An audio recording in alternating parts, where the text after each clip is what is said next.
Hi, everyone, and welcome back to Fast Pass to Glass. My name is Sean Bailey, and I am the host for this video series. And today we're going to be going over how to master the role play.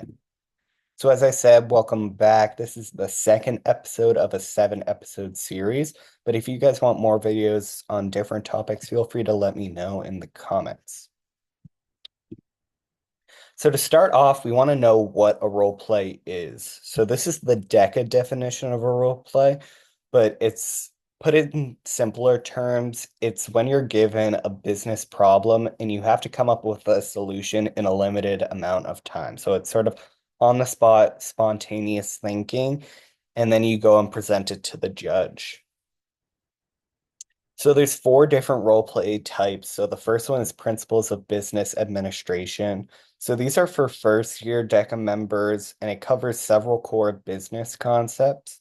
And there's four performance indicators on here. Next is the team decision making event. So this is with teams of two, so you're going to be working with someone else. And so you're going to have seven performance indicators that you'll need to address.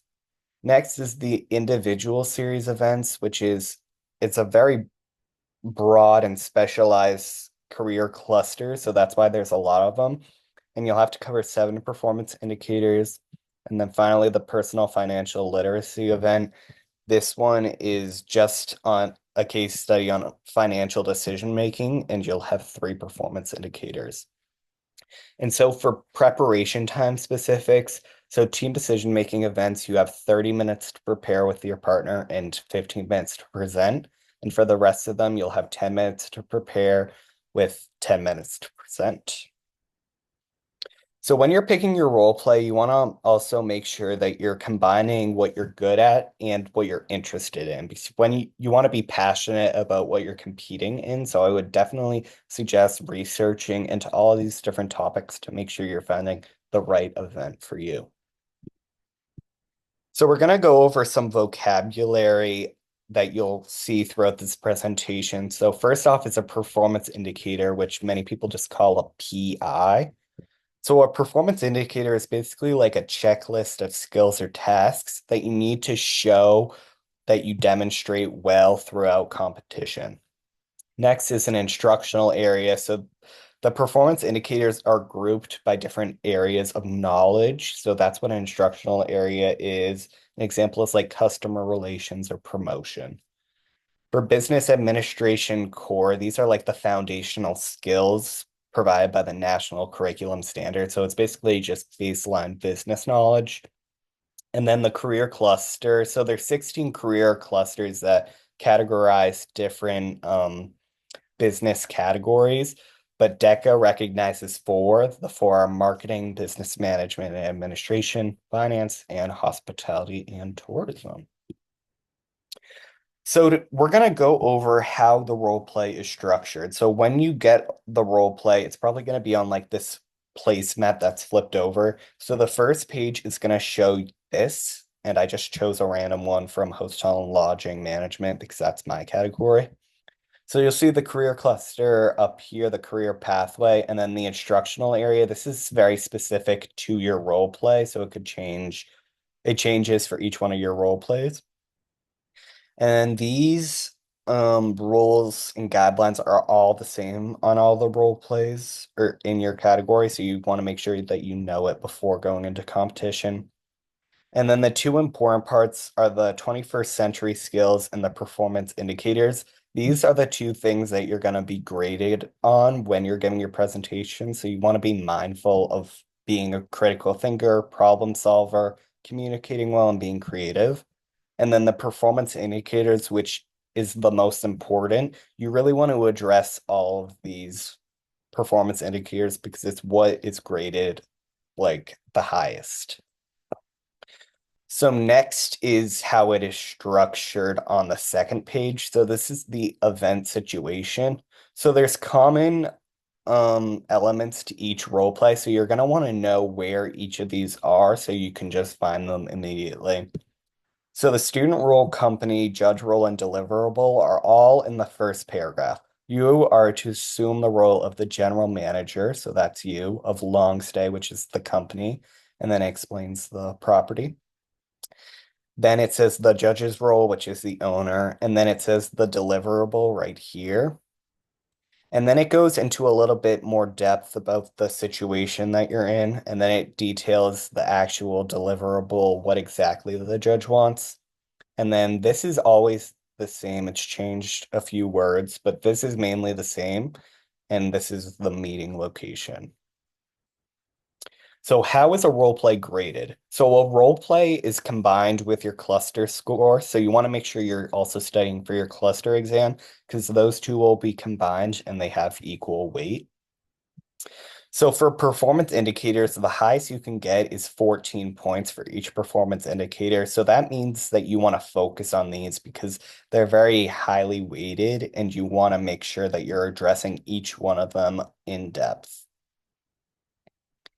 Next is the 21st century skills. You can only get up to 6 points on these, but this is basically the overall impression that you give throughout your presentation and your solution. So you want to make sure you're being mindful of all of these. Okay, so some good presentation tips. So I'm going to go through each of these and just explain it a little bit. So first is a good first impression is always, always, always important. The judge has been there all day listening to the same situation over and over again. So you want to make sure that when they're first meeting you, you leave a good lasting impression because the first 30 seconds is how you're going to set the mood for the entire meeting or the role play. So you want to shake their hand firmly, ask to have a seat. You want to be respectful. You want to be smiling, all those good things to make a good first impression. Next is to dress the part. Make sure that you're wearing the appropriate clothing. You're wearing business professional when competing, and you don't want to have anything wrong with your outfit. So, yeah. So next is having a preparation plan. So when you go into a role play, you only have 10 or 30 minutes. It's very limited amount of time to prepare. So you want to go in knowing how you're gonna prepare. Some people just keep the piece of paper flat and take notes randomly, which I don't think works. I think that you should go in knowing the preparation plan and how you're going to organize everything. So when you go in for the role play, you know everything that you can possibly know and have it all organized. And I'll be showing you a little preparation plan I typically use as a little suggestion on the next slide. But yeah, so use visual aids. So when you're seeing the presentation over and over again, it can seem a little redundant to the judges. So you need something that puts you above the rest. And I think visual aids is the best way of doing that. Either creating a pamphlet I like to use or Instagram posts, graphs, all these different things. You can use the paper that's provided to you to sort of make an impression and leave something with the judge that will impress them. Also, business cards are often used. I know I used to always use a business card. So just being creative with the paper and the materials is a big part of being the best at role plays. Next, confidence is key. I cannot tell you guys how many times I've gone into a role play and I have no idea what I'm going to talk about.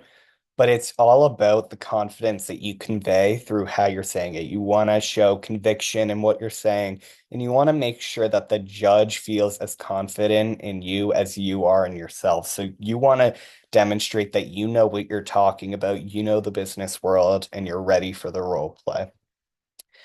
I noticed that a lot of people, I actually used to be very affected by the nerves going into a role play, but everyone around you was nervous. Every single person I can guarantee you is nervous going into the role play. You just can't let the nerves get to you and just be confident in your abilities when going to compete.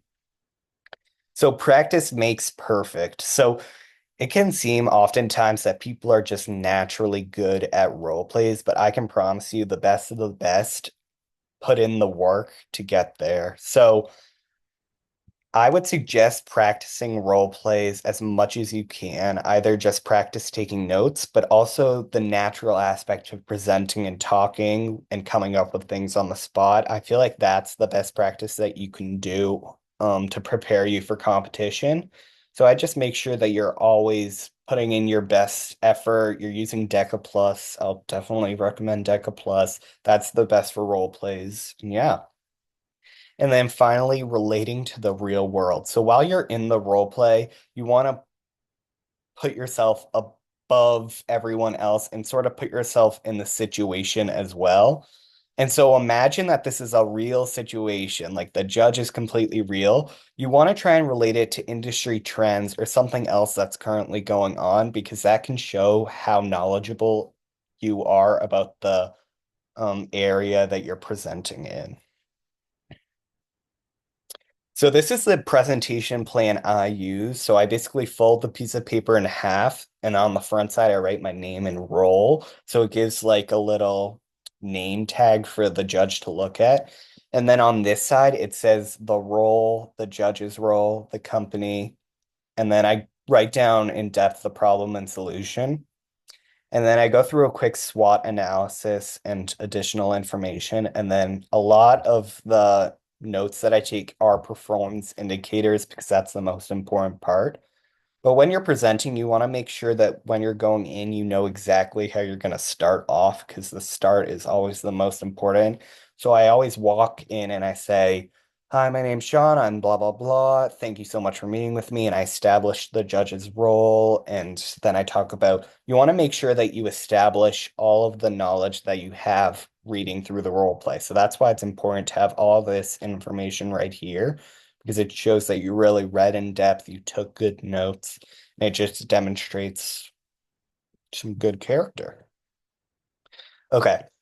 And then some good resources that I would definitely suggest to use. So first off is Deca Plus. I cannot tell you how helpful Deca Plus has been. So all Massachusetts Deca schools do have access to Deca Plus. So I would definitely recommend using it because it gives you at least three role play examples for each category, which can help. Then the DECA guide gives you all the information about all competitive events, so definitely check that out. The DECA Inc. website, especially under the advisor tab, I know they had at least like 10 role plays for each category, so definitely use that. Deca Direct, they release a new article every week with an example role play. So that's good at just like getting used to the style of the role play and understanding what they're gonna ask about.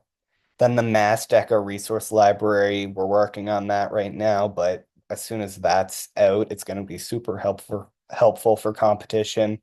And then finally, there's someone called the Deca Goat. He's from Pennsylvania. He's on Instagram and I know he's on YouTube. He gives great advice and resources for role plays. And also he has an example role play from a glass winner that was actually really good. And I would definitely suggest checking that out. So, because this series is named Fast Pass to Glass, although I have not won glass, unfortunately, but do want to include a little bit of tips from people who have been internationally recognized. And so, fun fact, Maggie Lewinsky, who serves as a state officer on our state action team, she did place top seven. She was seventh place internationally her freshman year at ICDC. She's super smart and a very natural presenter. So I wanted to ask her what tips did she have for Masteca?